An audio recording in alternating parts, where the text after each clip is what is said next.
Why are you tired? I don't know. Not sleeping again. Not sleeping again. Laying on the couch playing on my phone. Some new game. I don't know. It's like farm bubble pop thing. Went through like 100 levels in an hour. It was so easy. I think it's made for toddlers, and I'm enjoying it. Well, I would say that you probably should prioritize sleep over. This thing I was tired. I laid down and nothing until about 1. Then my alarm went off at 6:30. That's miserable. Yeah, terrible. So I got in the shower at 7:30. It's like, oh, I stink. And with that, welcome to the Washdown. I am your host, Jeremy Green, and with me is my co-host, Chris Nelson. And also, we have a guest today, Retired Master Sergeant Floyd Howell, who spent 22 years in the U.S. Army, and 19 of those years was in Special Forces. So, Bart, welcome. Hey, what's up, everybody? I'm not sure what's supposed to be said. So hey, it's me. Yeah. We'll let Jeremy explain all this. Yeah. You and I can take a nap real quick. So just why did you choose the Army, and then, go from there and talk about, why did you make the switch from regular Army to SF? Okay. So I joined the Army when I was 20 years old. Like a lot of people out there, man, my childhood was jacked up and left home when I was 15, and so just all over the place, trying to find jobs and stay in school, graduate school or high school, and so I managed to do that. And so after that, I started working at a chicken plant in Russellville, Arkansas for, I don't know, it's about 8 months or so, and I just kept doing that, and I was like, man, there's no way I want this for my life. I was looking at all those people around me, some 40, 50 years old doing that, and I was just like, no way, there's no way I want to keep doing this. And just so happened to be dating a girl who had her dad was a recruiter, and he'd never asked me, and I mean, I'd been dating her probably, 3 or 4 months, and he'd never once tried to recruit me. And so I just walked in there and said, hey, what's this whole Army thing about? And he started telling me about it and stuff. And, of course, just like every other guy, I watched all the movies, Rambo and all the other ones with Schwarzenegger and stuff, Commando and stuff. And I was like, yeah, I want to do stuff like that. And so, he's like, all right, well, join the infantry. So I went in and signed up for the infantry. And then at 20 years old, joined the military. First, I hated it. I was not good with rules or regulations or anything like that because never had it growing up, didn't have a dad, mom was never around, so I just did what I want when I felt like it. And so basic was kind of hard for me because you were up at 4:30 every morning and they were telling you what to do every second of the day. And but what I do appreciate about it is it's now that looking back on it is it built all kinds of discipline, stuff that I didn't have before. So I am thankful for that, even though I hated it. So infantry basic, or a basic and AIT was roughly, about 4 months total between the two of them. And then after that, I went to my first duty station in Fort Campbell, Kentucky. And served there for 3 years in the 502nd, first of the 502nd. And so that's where I started my military career at, and I enjoyed it. A lot of good times. And deployed with the 502nd to Kosovo in 2001, right as the Serbian-Kosovo war kicked off. And then so after that, as I tell these stories, there's a few things that'll jog my memory because, a lot of this stuff this is actually the first time I thought about it in probably 15, 20 years. So, a lot of this stuff, as I'm telling the stories or whatever, it'll jog little parts of my memory.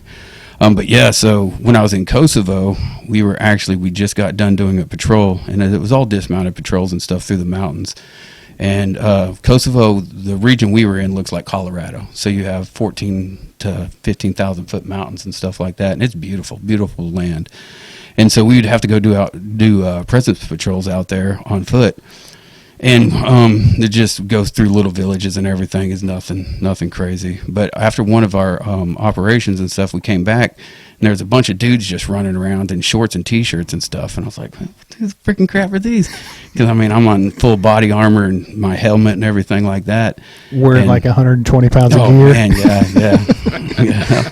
Like, I'm cool. Yeah. They didn't have to wear all this crap in the movies. No, it's horrible. It's horrible. And legitimately, yeah, we weighed our LBVs and stuff like that. The gear fully loaded weighs anywhere from 60 to 80 pounds of extra gear on you. So it's like fire pretty gear. heavy. Yeah. Yeah. And so I saw these guys, and I mean, I was just like, what the freaking crap are these dudes? So, long story short, I mean, it was a day, and then I ran into one of them in the gym, and I started talking to him and asking him about it, and he's like, yeah, I'm with a 10th Special Forces group. And I mean, I've heard, like, you know, the stories of the Green Berets and stuff like that, and everybody's seen Rambo, and I mean, that's who he's supposed to be. He was an old Green Beret. But I was just started talking to him about it and stuff, and I was like, man, I'm in a combat zone. I'm wearing all this kit. I'm being told what to do 24/7, and these guys are just running around by themselves. And I mean, they're usually 10-man groups and stuff like that, so they're not by themselves, but they don't have 40 or 50 guys running around with them. And so, yeah, that's what planted the seed. And so I talked to him a couple more days before he took off. And from that moment on, I was like, man, that's what I want to do. And also, it's kind of the next step up for, like, in our job. If you start out at the infantry soldier, there's kind of a tier to it. Like, Rangers are the next step up, and then SF is like the next step up from that. So it's also kind of been in my personality. Is always wanted to be the best at whatever I did. And so I hate just being complacent and, yeah, good enough. And so, yeah, that was the next thing I needed to do. And so, yeah, when I got back from that trip in Kosovo, took about 3 or 4 months off and then went to selection, Special Forces selection.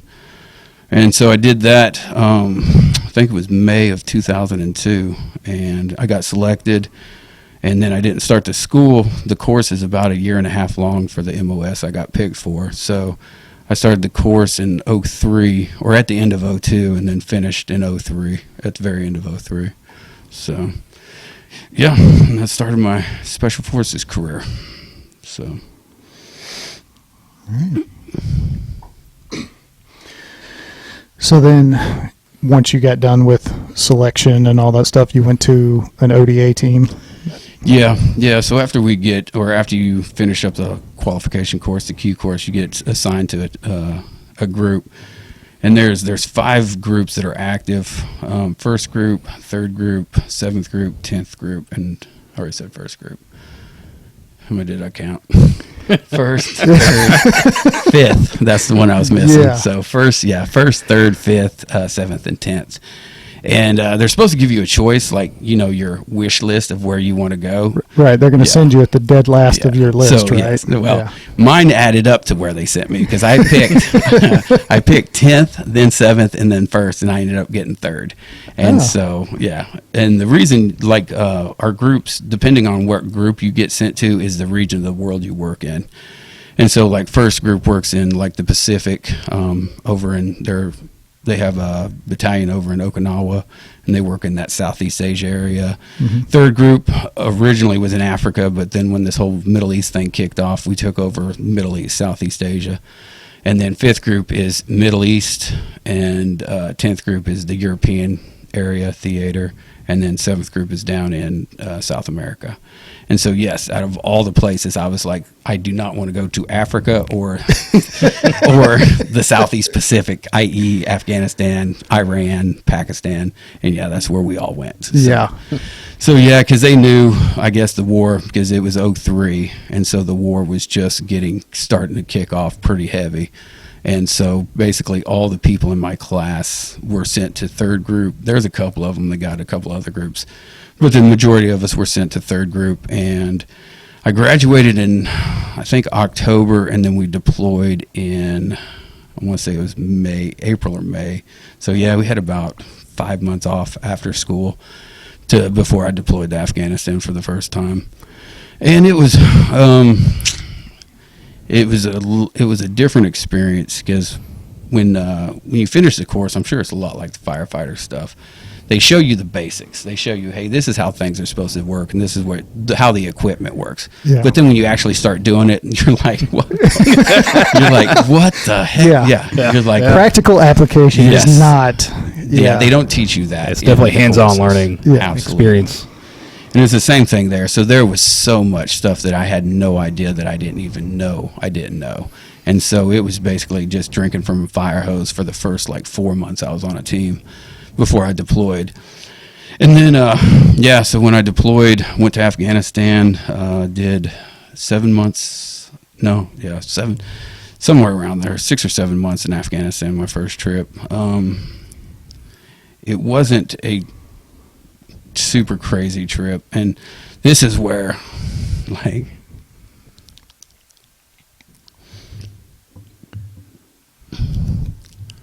this is where it might start getting a little hard for me to talk about a lot of this stuff. And I'm not going to go into details of any of it. Yeah, whatever you're good with, we're good with. Yeah. But man, even thinking about the trips and deployments and the friends, man, this happens every time, and this is why I just stop. I don't think about it. And probably part of the problems that's going on with me too. So, but yeah, anyway, 04, it wasn't a terrible trip, and I'm just gonna kind of skate through. So I deployed 7 times, 6 times with SF, and then once with the infantry. All my SF trips were all combat deployments, and pretty much every one of them saw stuff. I mean, did stuff, saw stuff, and stuff that just messes with me right now. And so, yeah, I've got, I guess, a total of almost, not almost, 48 months in combat zone. And when you're doing the stuff, you don't really realize what it's doing to you mentally and emotionally and stuff like that. And I still didn't realize it until, gosh dang, about 2.5 years ago. So, that's where I'm at right now. So. Yeah, man. I mean, I know it's hard to talk about. So, and like Chris said, if you're not comfortable, don't talk about anything you're not comfortable talking about. That's not what we're about. So, like you said, things started to hit you. Yeah, what sucks is even right now, with you guys and stuff, because okay, I don't know you that well and stuff like that, but I feel like I know you guys. I mean, because you guys, especially you, Jeremy, I mean, man, we spent time in treatment and stuff together, so there's that kindred spirit. Yeah. So I'm not ashamed of getting emotional in front of you. I just don't understand it myself. Because for so long, I mean, we're men. I mean, and Oh yeah, men Oh yeah. don't show emotions. They don't cry. They don't do any of this stuff. I got this. Yeah. Yeah. And I mean, that's the way we're raised. That's the way society tells us we are. And that's the stereotype. And it's not even you actively try not to do that stuff. It just becomes who you are. I haven't cried. The last time I remember crying was probably when I was, I don't know, maybe 15 or 16 years old. And then after that, it was just, I started becoming just numb and dead to the world, because it was easier, I guess you would say, to deal with it like that. And then I joined the military, and man, that fit their mold perfectly, because they don't want you to have emotions. They don't want you to feel anything. The only emotion that you're allowed to feel there is anger. That's it. And they reward anger. And so the angrier you get, as long as you're not destructive towards your own people, then hey, you're doing great. Yeah. And so, yeah, it just starts building on itself. And even though you don't realize that it's doing it, it's changing you emotionally. And so, I mean, man, I've seen some freaking crazy stuff over there, and have friends die right next to me, and I never once cried, not one time for them. And then, looking back at it now, I'm just like, what the heck? How can you not? And so now, go ahead. I don't want to interrupt you, but I mean, there's a little bit of that, it's a survival mechanism. It is. Because if you're, and I would assume, because I don't know, I've never been in a firefight. I've never had bombs going off. I've never done any of that stuff. I think about the closest thing that I could say is, yeah, I've been in a burning building, but it's not the same. I mean, there's risk there, obviously, but shit ain't flying at my face. Yeah. And if you take the time, and again, I'm equating it to what I know. If you sit there and you need to act, but you're worried about this other thing over here, you're dead. Right. And I think we've kind of talked about this before. Bit, yeah. It's an immediacy. It's the problem has to be handled right now. Yeah. And then later I can think about it. And then our tendency is later never comes because, I got this other thing. Yeah. Especially in, the combat zone. And and then we're good at just pushing stuff away. I mean, because we're guys, we don't sit there and address our feelings or emotions or issues and stuff like that, so we suppress them. Yep. And I mean, that becomes our typical coping mechanism. And so, that went on multiple times, and over the last, I guess it started happening in January of 2018, when basically the dam just broke and the wheels fell off. I was driving home from work, and in traffic, I live, probably 13 miles from my job. And man, I got a train stopped, and so I was in traffic behind a train, and I don't know what hit me. I just start bawling, and I'm just like, what's happening? And so, and not just, just a boo-hoo. I mean, just bawling, like and I was like, what is happening? I couldn't stop it. And I'm like, what's causing this? Like, there was no outside influence. There was nothing causing it. I mean, I just started bawling. And so, after that whole freaking episode, I started having issues at work and just anger. Bad anger issues. And just to put it in context, I went from being operational in 2017. I was in Somalia, southern Somalia, doing work out there, and I got an email from my command that said that after my trip there that I'd basically reached my time being a team sergeant. And so I had to go do another job. And a lot of times when you reach that point in your career, you'll go teach or you'll instruct or something like that. But somehow I got stuck in a desk job, and I got sent out to Kansas to do a desk job. And when I first got the notification, I'd been at Fort Bragg for almost 18 years of my life. And so, I mean, my kids were born there, had 2 houses there, and all that. And I was ready just to be like, no, I'm not going, and sign a deck statement, which is declining the orders. But when you do that, basically they force you out on your next reenlistment, or basically you're saying, I'm done with the military and I'm going to be getting out. And so I was going to do that, and my wife was like, no, let's go out there and see what happens. And so I went out to Kansas to do that job. And at first it wasn't bad. It was a desk job, and it's just not me.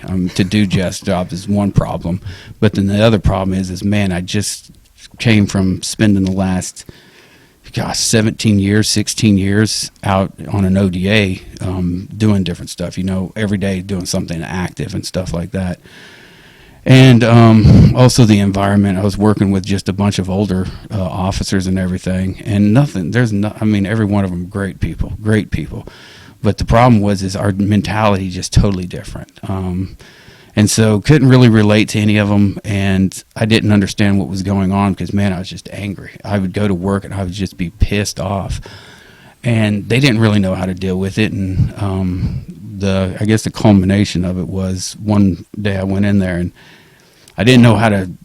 I just got emotional, man. Grabbed the keyboard and just started smashing it on a desk, and of course everybody's like, "Holy, what's happening right now?" And they were scared and kind of, what the heck's going on with this guy and stuff like that. And so I got sent to behavior health, and 2.5 years later, I got medically retired from the military.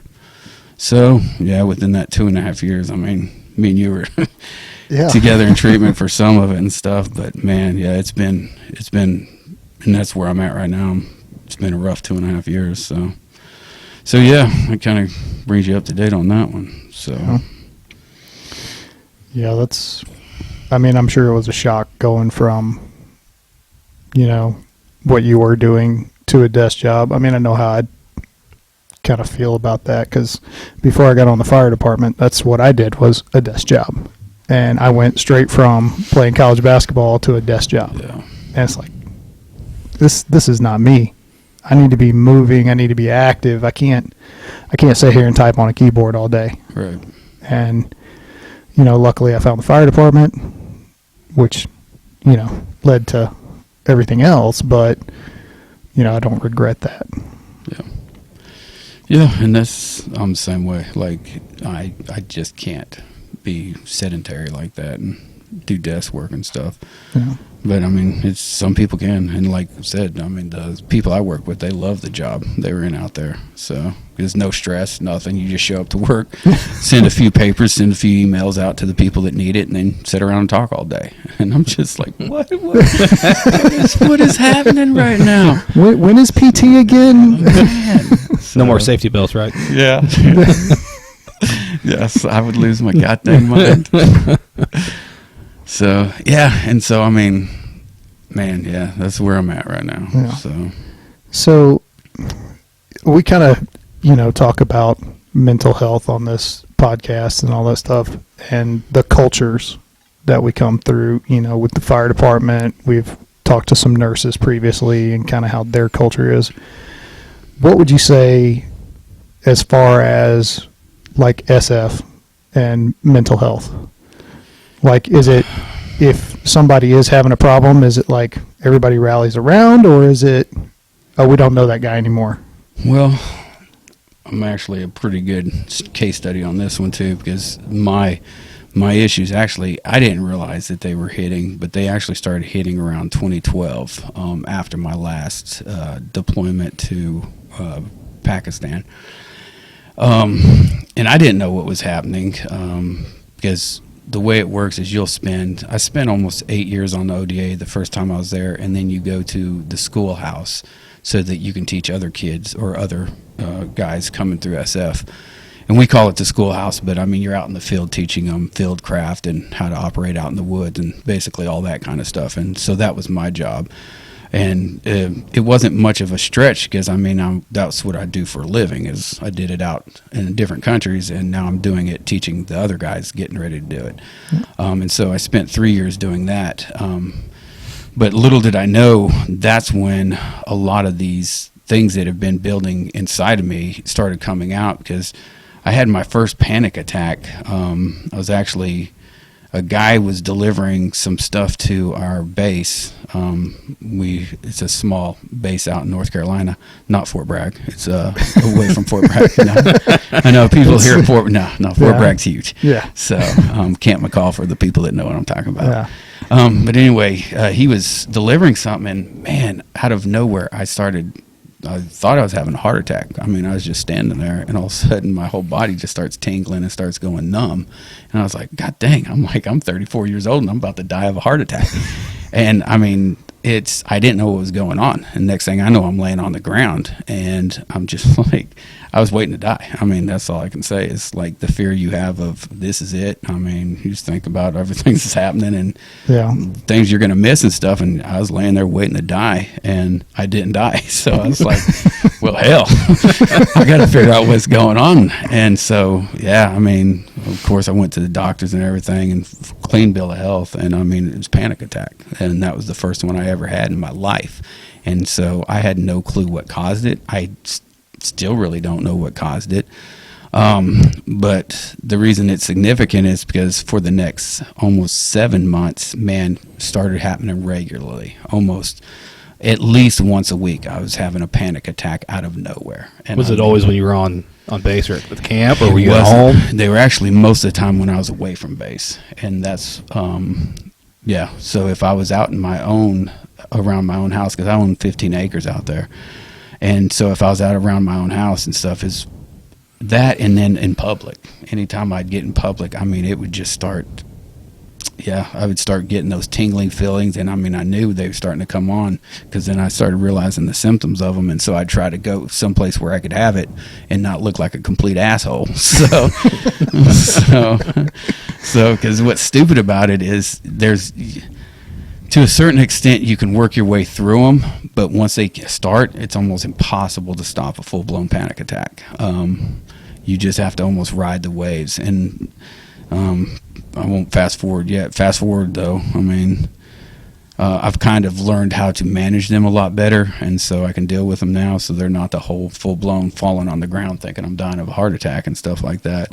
But when they hit, it's just your whole body goes tense, and you have that tingling feeling, and you're like, man, I could die right now. And it feels like your body's just about to quit on you. You got that sense of impending doom and all of that. Yeah. And so that went on for about 8 months.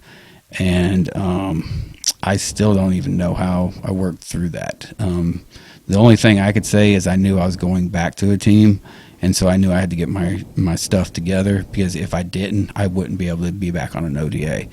And so I knew that I had to get something figured out, or bury it, hide it, somehow to manage it. And long story short, instead of fixing it, let's not fix anything. No, not at that time. So.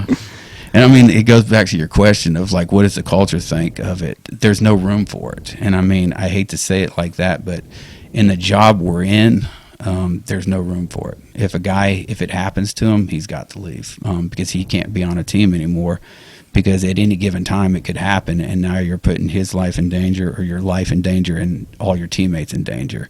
Right. And so the moment it happens, I mean, you're done. And that's why I never sought behavior health. I never sought help, because I knew that's what would happen. And I was like, there's no way I can live without going back to my team.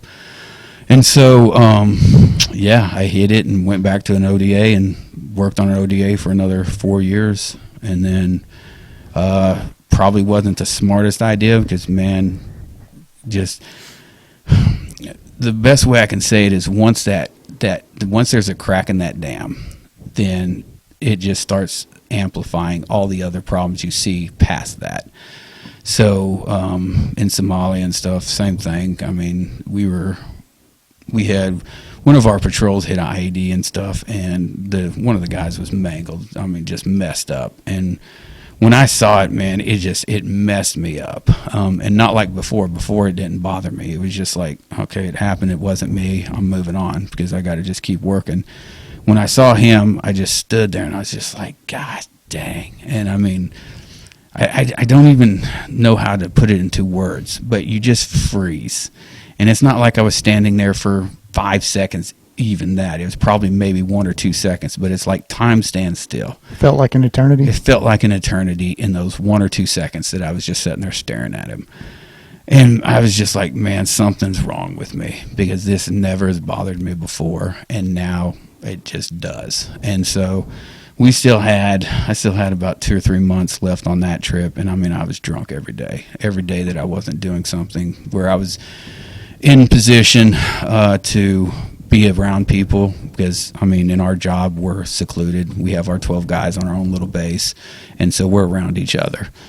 And so when I say I was drunk every day, I wasn't shit-faced drunk, but I had a little bit of the sauce in me every day, just to help that emotions, just to help, I guess, numb them or dull them. Mm-hmm. And so that went on for about the last month and a half, 2 months of my trip over there. And when I got back, started drinking again heavily, because I just didn't know how to deal with the stuff. And this is going on concurrent with all the other crap that's going on at work and stuff too. This is the things I'm doing when I'm going home at night. And when I realized that I really had a problem is when I bought liquor and was drinking it in my garage for the first time in my life. Because my wife, her mom died as an alcoholic. My dad was an alcoholic. Her dad's an alcoholic. And so our whole family has been around alcoholics, and we didn't want that for our kids. And my kids have never seen me drink, and I've never wanted them to see that, because, I mean, it messes you up. And so So yeah, one night or evening or something, I was sitting in my garage hiding alcohol and drinking in my garage, and that's when in my own head I knew that I'd crossed the line, that, man, shit's going to start getting stupid. And so I still didn't seek help, though, at that time. When I started finally seeking help, and this stuff is happening a little before I broke the keyboard, before they sent me there, mandatorily. Before they nicely before they made suggested. me send me there. Yeah. This stuff was happening before that. And so, because once again, man, I was struggling, because I knew the moment I go to behavioral health, my career is pretty much done with all the stuff I knew what was going on inside my head and that I've done and everything. I knew it wasn't going to be like, oh yeah, he can go to behavioral health, get better, and then we'll put him back out there. And so I was trying to avoid it as long as possible, and I was trying to work through it because I'd already done it one time, and so I was going to try to do it again. But it wasn't working. Like every night, it was just, it's not even every night, it's just every day, it seemed like every waking moment, the only thing I could think about was killing myself. And I was tired of living. And not tired of living, I was tired of the pain. I was tired of not knowing what's causing the pain, not knowing why you can't just fit into a 9-to-5 job and enjoy it. And I'm married, have 2 kids, I have a nice home, nice job, and I'm like, what the hell's wrong with you? You have all the stuff that society says is what makes you happy, and man, I was losing my shit every day. And just a couple things in particular. There's a bridge that goes across our river, and it's probably 100 feet high. And every day I would drive by it, I would just sit there and think about stopping and jumping off of it. And not necessarily because it would kill me. It might. It's in a pretty big river, pretty deep, and I'm a good swimmer. So I was like, yeah. There's a lot of crap in that river, Bart. Yeah. You are more than likely going to hit a tree. Yeah, something. But at that point, I just didn't care. And I didn't know how to deal with those thoughts either, because I didn't know where they originated from or why I wanted to do that. And so that bothered me. And every day, because there was a couple times I actually slowed down and stopped right on the bridge, and it was almost like a 50-50 coin flip of whether I was going to get out of my truck and just jump right over the side. But I never did. And, yeah. And the other things I did, like I said, drinking to deal with it and gambling. Man, this might be hard. You know about it, but I lost my entire life savings gambling. And what sucks about that is when I was doing it, I just didn't even care. It didn't even feel real. And it was close to, it was a little over $700,000. And I'm not getting emotional because of the money, because I know that's worthless. It's because of the way I guess what I took from my wife and my kids, because money's not everything. Absolutely agree with that, but it gives you some security, or it helps you. It makes life easier. And I guess I feel bad for taking that from them. So it makes me feel selfish, because I was doing it because it made me feel good in the moment. And that's what's hard to deal with. So yeah, that was another thing I was dealing with. But I would do it because I didn't know what else to do. I didn't know how to handle these emotions or handle these feelings.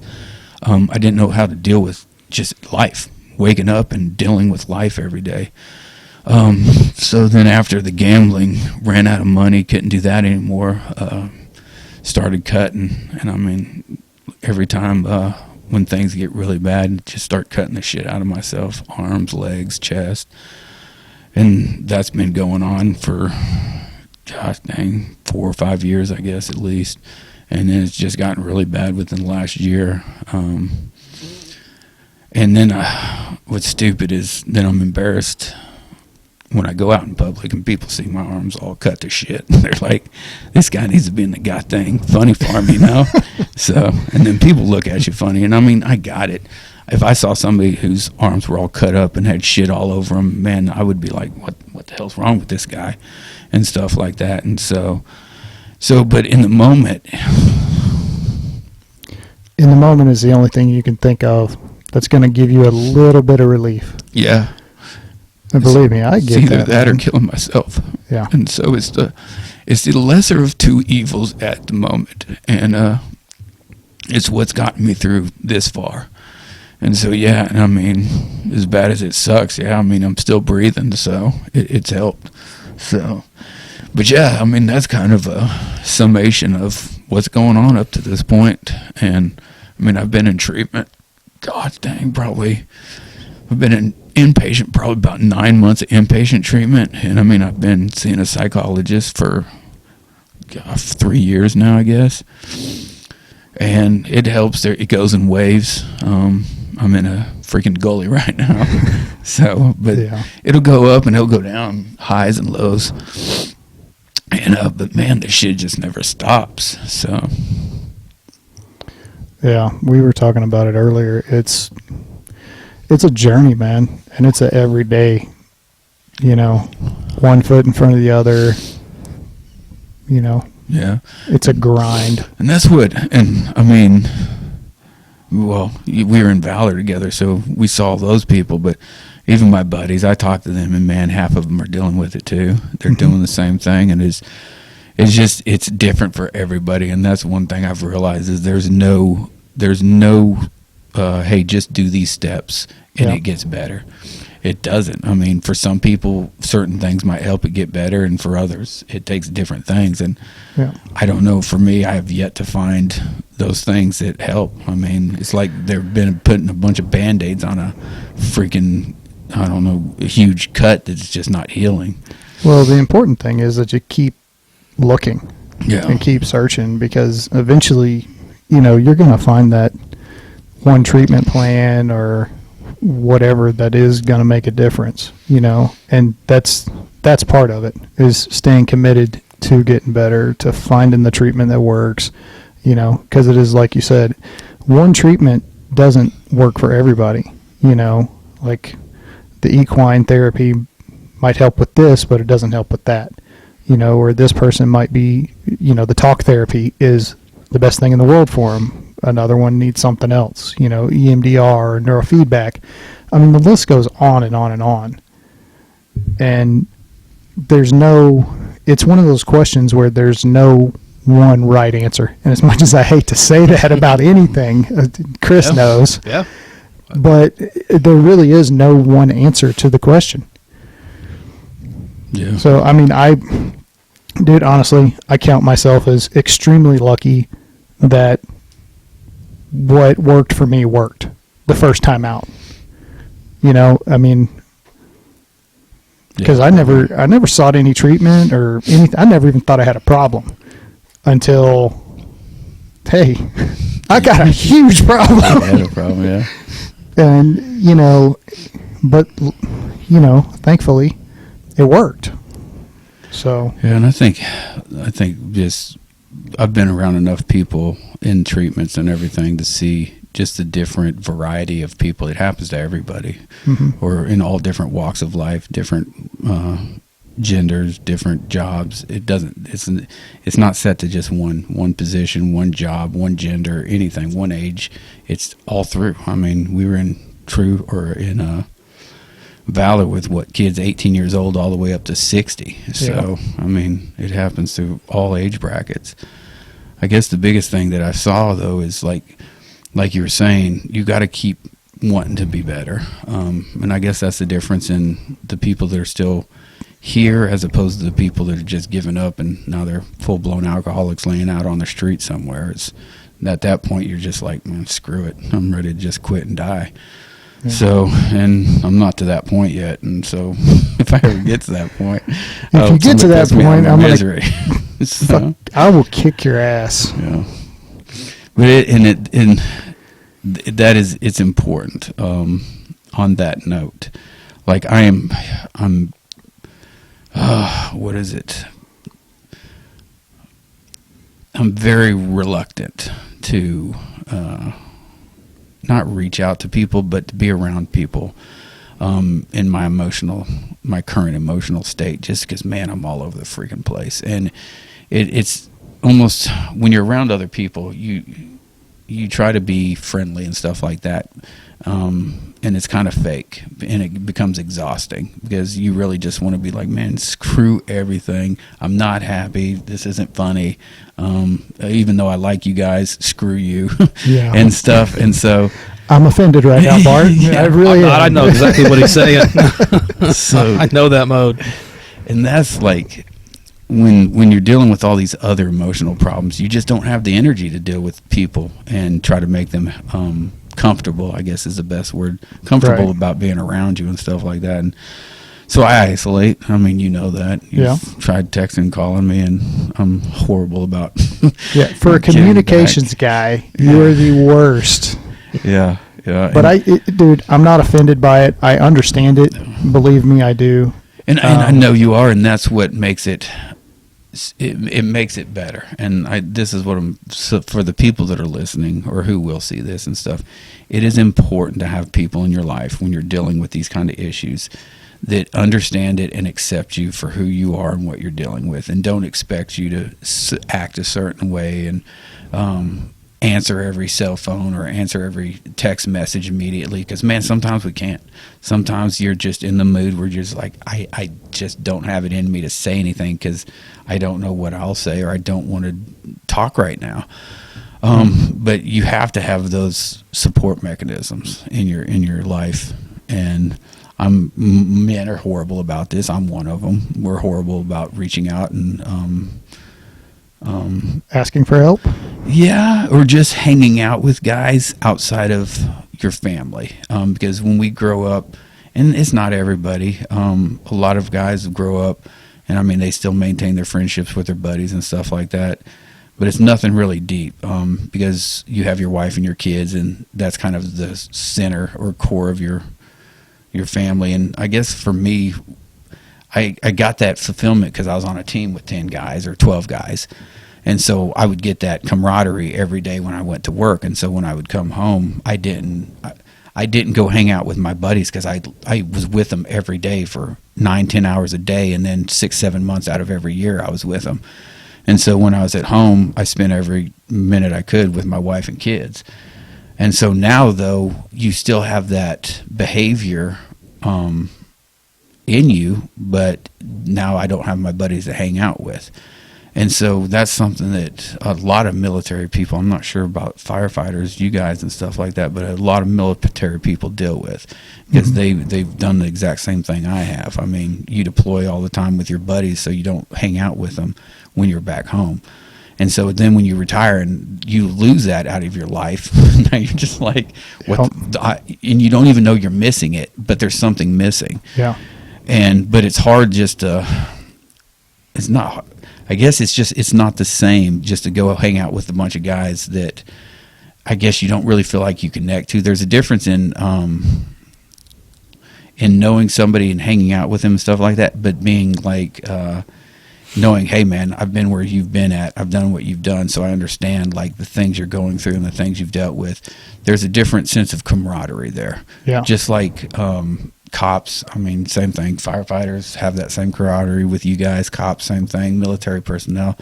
And there's a few things that do go across the aisles, just like the adrenaline, the rush, that kind of stuff, adrenaline rushes and stuff. And that kind of stuff does go across the aisles. But like you're talking about having to kill somebody or having to worry constantly about somebody killing you, that stuff doesn't cross those aisles. And so it's hard to find, unless you find somebody that's done that or lived that or had to do it. There's a different sense of there's a different type of relationship there. Right. This is kind of what I'm getting at. I know I'm saying a whole lot without saying much there. But and like I said, like, man, Jeremy, like we were talking about, like me and you are like two peas in the same pod, and so I've always appreciated your friendship and everything like that. And so I guess what I'm saying is I've got to learn to get outside of that box, because I stick myself in that box. I'm like, okay, yeah. If they haven't been to war, then they really don't know, or they can't relate to me and stuff. And yeah, you can't relate in that one area, but man, me and you, everything else is you relate to. Yeah. And so, grew up in a small town in the middle of nowhere. Yeah. but just personality, the things we like, being adventurous, being outdoorsy, working on vehicles. I mean, athletic, constantly wanting to move and do stuff like that and stuff. And so, yeah, I guess what I'm getting at is when you get stuck in this black hole that you're in, you do what you used to do, because it's what's comfortable. And you're like, okay, if I can't find what's comfortable, I'm just not going to do it. And I find myself doing that all the time is, okay, if it's not going to be comfortable, I'm just not going to do it. And yeah, I've got to learn to get out of that. So baby steps. Yeah. So that's that, every day, put your shoes on, walk outside. I know, as stupid as that sounds. Yeah, but I mean, it's the truth, though. I mean, if you, like you said, if you just stay what's uncomfortable, I'm just going to be comfortable all the time. You're never going to grow. You're never going to get anywhere. You're just going to keep doing the same stuff over and over again. Well, you're just sitting on your couch waiting to die. Yeah. That's what my life has been like for over a year, just sitting on my couch waiting to die. So I'll equate it to, because I've watched some videos, so I'm kind of an expert, so don't laugh. Whenever you went through Ranger School, right? I'm sure they were tucking you into bed at night, and, everything was all just easy as pie, right? Yeah. No, it was hard, but you grew through that experience, same thing with selection. It's hard. It's mentally and physically grueling. But if you don't go through that process, then you don't come out the other side. Yeah. You get shipped back with the gear in the rear. Well, that's how I look at it, because my wife is always at me of like, why don't you just get better? Why don't you just get better? I'm like, God dang. I'm like, what I've been through. I'm like, if I could just will myself to get better, by all means I would. I'm like, I would just will myself to get better. I'm like, it doesn't work like that. And I don't know why it doesn't work like that. And so, yeah, man, I get what you're saying. But it blows. Yeah. So. I feel you, man. It does. I mean, it sucks. It's a long process and can be longer for some than others, and but you're taking the steps. You're moving forward. Yeah. And the thing that I would encourage you to remember is you're not alone. You have people that you can reach out to, former team guys, me, whoever, and yeah. Like you said, we don't share one aspect of our past, but well, that and just having people, regardless if they're military or not, or for you, like if they're firefighters or not, and stuff like that. Just having people, like you said, that you can trust enough to reach out and be like, "Hey, man, I've got a gun in my hand and I'm thinking about blowing my brains out. I need some help." Yeah. I mean, it's important, because there's a couple of nights that I was, looking at killing myself, and called my sister.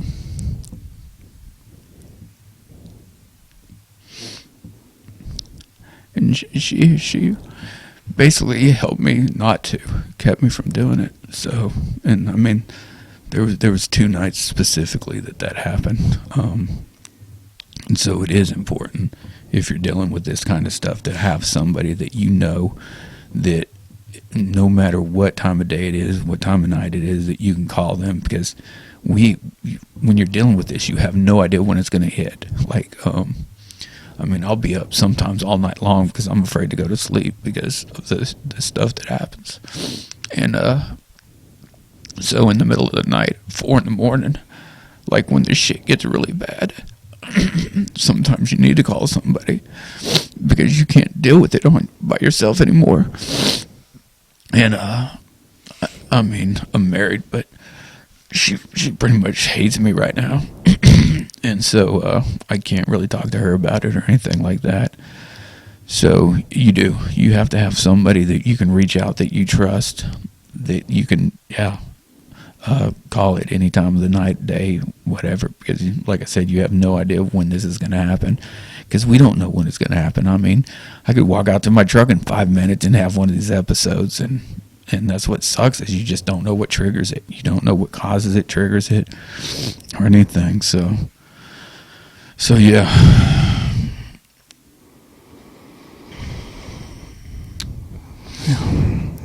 Dude, it's heavy.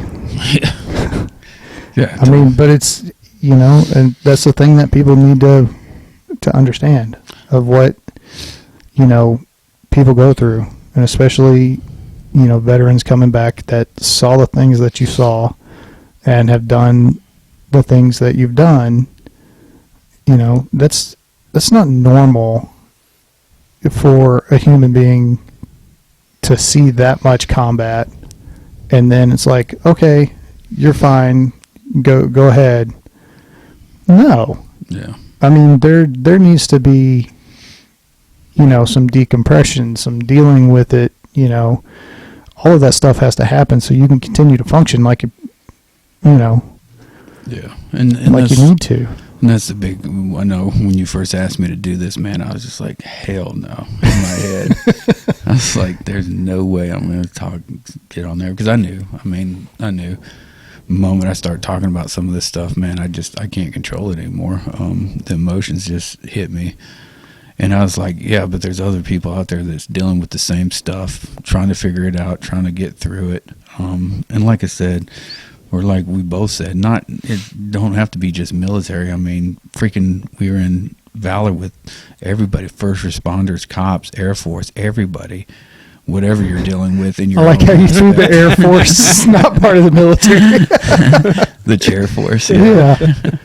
But no, you're right, man. I mean, it's everybody deals with it, and that's the whole point of getting together and talking, and putting it out there is to show people, yeah, it's okay. Yeah. You're dealing with some stuff. Hey, there's some resources out there for you. You can get better. You can get through it.